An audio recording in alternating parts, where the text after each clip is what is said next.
I've lived by this lake for 37 years. Not beside it, not near it, by it. It's mine, not just in deed, but in soul. Every ripple, every breeze, every stubborn lily pad that refuses to move with the current. I know them like I know the lines on my own hands. I built this dock with my brother in the summer of '88. We were younger then, stronger, stubborn as hell. We laid each plank with care, arguing over angles, laughing over splinters. That dock has held fishing rods, folding chairs, heartbreaks, and healing. It's where I taught my son to cast his first line. Where I sat with my wife the night she told me she was sick. Where I came back alone, after she was gone. So when I say the lake is mine, I don't mean it like a lawyer. I mean it like a man who's poured his life into something that never asked for anything in return. That morning was quiet, the kind of quiet that feels earned. Sunlight spilled across the water like honey, slow and golden. I had my thermos, my tackle box, and the same rod I've used since the Clinton administration. No music, no phone, just the rhythm of the lake and the soft tug of memory. I'd just settled into my chair when I saw her. Karen, clipboard in hand, phone in the other, marching down the path like she was leading troops into battle. Now, I've known Karen for years. She moved in 5 years ago, bought the house with the blue shutters and the fake stone mailbox. She introduced herself at the HOA meeting like she was running for office. Hi, I'm Karen. I believe in order, accountability, and community standards. What she meant was control. She started small, complaints about lawn heights, trash bins left out too long, Christmas lights that stayed up past January. Then came the surveillance cameras, the anonymous fines, the whispered threats. She didn't care about the rules. She cared about being the one who enforced them. She stopped at the edge of my dock, like she was afraid the wood might bite her. Fishing is prohibited, she said, without even a good morning. I looked up, squinting against the sun. On whose authority? She held up the clipboard like it was a badge. HOA policy. Section 4.2. No fishing allowed on community property. I smiled. Not because it was funny. Because it was sad. This isn't community property, I said. This is my dock. My lake. She scoffed. Everything within the HOA boundary is subject to regulation. I didn't argue. Not yet. I just cast my line again, slow and deliberate. She called the cops. I watched her thumb punch numbers like she was reporting a felony. She told them I was trespassing. That I was violating HOA policy. That I was aggressive. I didn't say a word. I just reeled in my line and waited. 2 officers arrived. Young, polite, confused. Karen met them halfway down the path, waving her clipboard like a flag. He's fishing illegally, she said. He's been warned before. I stood up, walked to the edge of the dock, held out my deed. This lake, I said, was purchased in 1987. It's private. It's mine. They looked at the paper. Then at Karen. Then at me. One of them asked, "Do you have any documentation from the HOA?" I laughed. Not because it was funny. Because it was absurd. I don't need permission to sit on my own dock, I said. And I don't need a policy to cast a line into my own water. Karen wasn't done. She accused me of threatening her. Of violating noise ordinances. Of creating a hostile environment. The officers asked if I'd like to file a counter report. I said no, because this wasn't about fishing. It was about control. About a woman who mistook power for purpose. I sat back down, cast my line again. The sun was higher now, the water brighter. Karen stormed off, still clutching her clipboard. But something had shifted. That morning, the lake didn't just give me peace. It gave me clarity. This wasn't over. Not by a long shot. The thing about Karen is, she doesn't lose quietly. She retreats like a general, not a neighbor. That morning on the dock, when she walked away, I knew she wasn't done. She wasn't embarrassed. She was plotting. 3 days later, I got the first letter. Dear resident, it began. Not, Dear Mr. Thompson. Not, Dear owner of Lot 12. Just, resident, like I was a tenant in her empire. The letter cited multiple violations, including unauthorized use of community property, disruption of neighborhood harmony, failure to comply with HOA directives. It ended with a warning. Further infractions may result in fines, legal action, or revocation of privileges. Privileges. On my own land. I didn't respond. Not yet. Because I knew what she wanted. She wanted a reaction. She wanted me to fight her on her terms, paperwork, meetings, bureaucracy. But I had something she didn't. History. And patience. The next HOA meeting was packed. Karen stood at the front like a preacher at a pulpit. She wore a navy blazer, pearl earrings, and that same clipboard, now upgraded with tabs and color-coded notes. She opened with a speech about community integrity, about protecting shared spaces, about enforcing standards for the good of all. Then she brought up the lake. She claimed the lake was under HOA jurisdiction, that fishing was a liability, that my dock was non-compliant.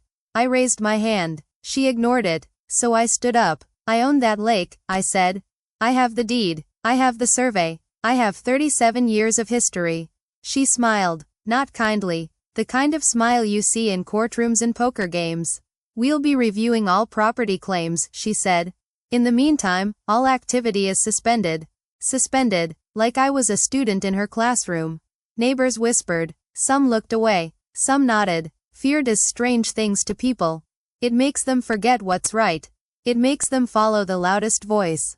Over the next 2 weeks, the letters kept coming. A $250 fine for unauthorized fishing.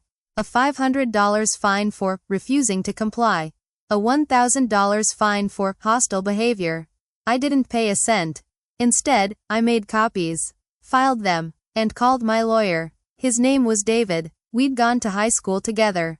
He specialized in property law and had a particular disdain for HOAs. I handed him the deed, the letters, the meeting transcript. He read them in silence.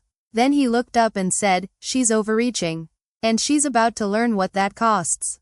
We filed a cease and desist, demanded the fines be revoked, requested a formal apology. Karen responded with a lawsuit. She claimed I was endangering the community, that my dock was a hazard, that my fishing rod was a weapon. A weapon. The case went to arbitration. Karen arrived with a binder the size of a suitcase. I arrived with my deed, my lawyer, and a quiet resolve. She spoke first. Her voice was calm, rehearsed, full of legal jargon. Then it was my turn. I didn't talk about rules. I talked about memories. About my wife, my son, my brother and the summer of '88. I talked about the lake as a place of healing, of peace, of legacy. The arbitrator listened. Karen fumed. David presented the deed, the survey, the HOA charter, which made no mention of lake jurisdiction.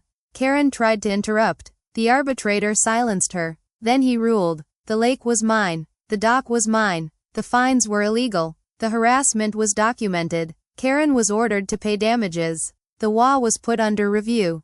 But it wasn't about the money. It was about the principle. That day, I didn't just win a case. I reclaimed my peace. Karen walked out without her clipboard. And the lake, my lake, was quiet again. But I knew the silence wouldn't last. Because control doesn't die quietly. It waits. It watches. It plots. And Karen wasn't done.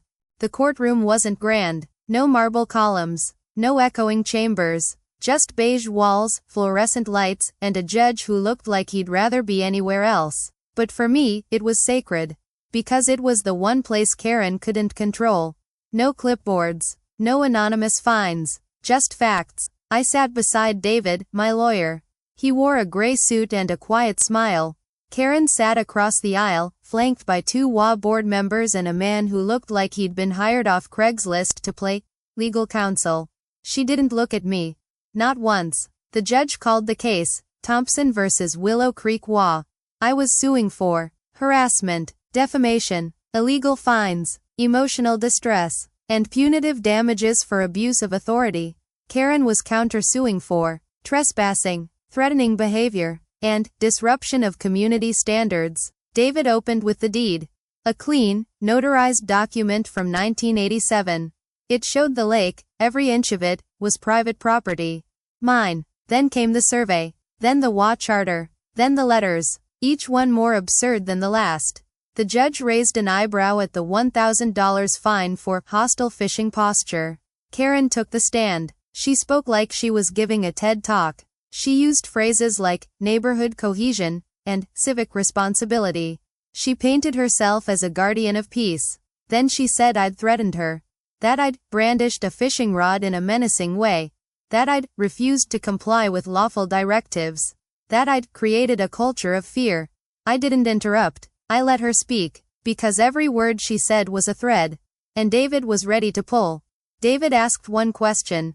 Do you have any evidence? Karen blinked, then said, I have my testimony. David nodded, then pulled out a folder. Inside were statements from 5 neighbors. Each one said the same thing. I was quiet, I was respectful, I was fishing, and Karen was the one causing disruption. Then came the bombshell. David had obtained internal HOA emails. Karen had sent messages to board members saying, we need to make an example of him. If we push hard enough, he'll cave. Let's bury him in fines. The judge read them aloud. Karen's face didn't move, but her lawyer's did. He leaned back, closed his folder, and said nothing. The judge ruled in my favor. All fines revoked. HOA ordered to pay $2 million in damages. Karen removed from her position. HOA placed under external review. But the money wasn't the victory. The truth was, I walked out of that courtroom with more than a verdict. I walked out with my dignity. My peace. My lake. Karen didn't speak to me. She didn't apologize. She just walked away. But her silence said everything. Control is a fragile thing. It looks strong, until it's questioned. It feels permanent, until it's exposed. Karen built her power on fear. But fear only works when people stay quiet. And I wasn't quiet anymore. The lake was quiet again. Not just in sound, but in spirit. No more clipboard shadows. No more letters in the mailbox. Just water, wind, and memory. I sat on the dock, same chair, same rod. But something was different. I wasn't fishing for peace anymore. I already had it. Karen resigned from the HOA 2 weeks after the ruling. No press release. No farewell speech. Just a moving truck and a for sale sign. Her house sold fast. People forget quickly when the price is right. But I didn't forget. Not out of bitterness. Out of clarity. Because Karen wasn't just a neighbor. She was a mirror. She showed us what happens when control replaces community.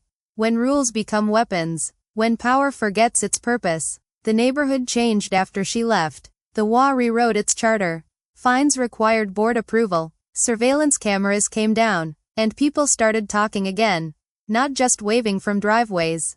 Talking. About gardens. About kids. About grief. About life. One afternoon, a boy came by with his grandfather. He asked if he could fish from my dock. I handed him my rod. Showed him how to cast. Watched the line arc through the air like a ribbon of hope.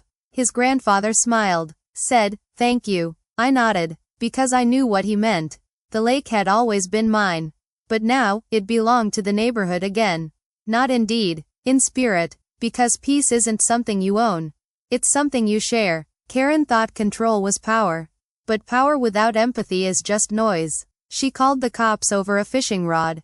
And lost everything. I cast a line into silence. And found peace. The lake still ripples. The dock still creaks. And every morning, I sit with the sun on my face and the past behind me. Because some battles aren't fought with fists or words. They're fought with patience. With truth. With quiet defiance. And sometimes, a fishing rod is all you need.